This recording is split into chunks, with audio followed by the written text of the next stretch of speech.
நமக்கு ரொம்ப பிடிச்சவங்க ஒருத்தவங்கள்ட்ட பேசணும்னு தோணுச்சு அப்படின்னா டைரக்டா அவங்கள்ட்ட போன் பண்ணி கூட எனக்கு என்னமோ தெரியல அவங்கள்ட்ட பேசணும் போல இருந்துச்சு அதான் கால் பண்ணேன் அப்படின்னு கூட சொல்லி பேசிடலாம்.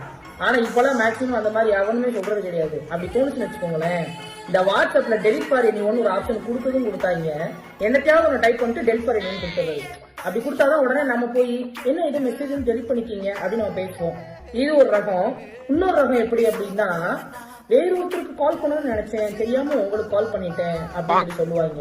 சோ இந்த ரெண்டு விஷயத்த செய்யறாங்கன்னா, அவங்க வேற ஒருத்தர்கிட்ட பேசணும் அப்படின்னு நினைச்சு தெரியாதனமா உங்களுக்கு வந்து மெசேஜோ போனோ அவங்க பண்ணல, அவங்க உங்கள்கிட்ட தான் பேசணும் அப்படின்னு சொல்லி நினைச்சுதான் அதை பர்பஸ்ஃபுல்லா பண்றாங்க. அதை புரிஞ்சுக்கோங்க.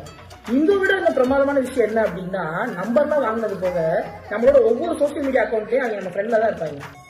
உதாரணத்துக்கு இன்ஸ்டாகிராம் அக்கௌண்ட்லயும் ஃபாலோயிங்ல தான் இருப்பாங்க. அதுல வந்து பேச மாட்டாங்க, ரீல்ஸ் மட்டும் ஷேர் பண்றது. சோ அப்பதான் கான்வர்சேஷன் வந்து பில்ட் பண்ணலாம்னு இந்த மாதிரிலாம் பண்றாங்க அப்படின்னா, அது வேற எங்கேயும் சுத்தல, அது உங்களை தான் சுத்துது. எப்படியும் நம்ம பேர் மேல டிஸ்பிளே ஆகும், கரெக்டா? அது எப்படி தெரியாம அது எப்படி ஃபார்வர்ட் ஆகும், தெரியாம எப்படி வந்து அந்த மெசேஜ் நமக்கு வரும்னு தெரியல. அந்த நிமிஷம் மட்டும் அவங்களுக்கு கண்ணு தெரியாம கூடா போயிடலாங்களா என்னன்னு தெரியல, அது தெரியாம நமக்கு ஃபார்வர்ட் ஆயிரும். இப்படி கான்வர்சேஷன் டெவலப் பண்றதுக்கு அன்னியன் படத்துல வர மாதிரி நந்தினி பஸ் ரெடி பண்ணிட்டீங்களா, அதுவே எவ்வளவு தேவையில்ல போல. நீ கேட்ட ஒவ்வொரு கேள்வி என்ன செருப்பால் அடிச்ச மாதிரி இருக்குடா. மாதிரி இல்ல, உண்மையிலே செருப்பால தான் அடிச்சது.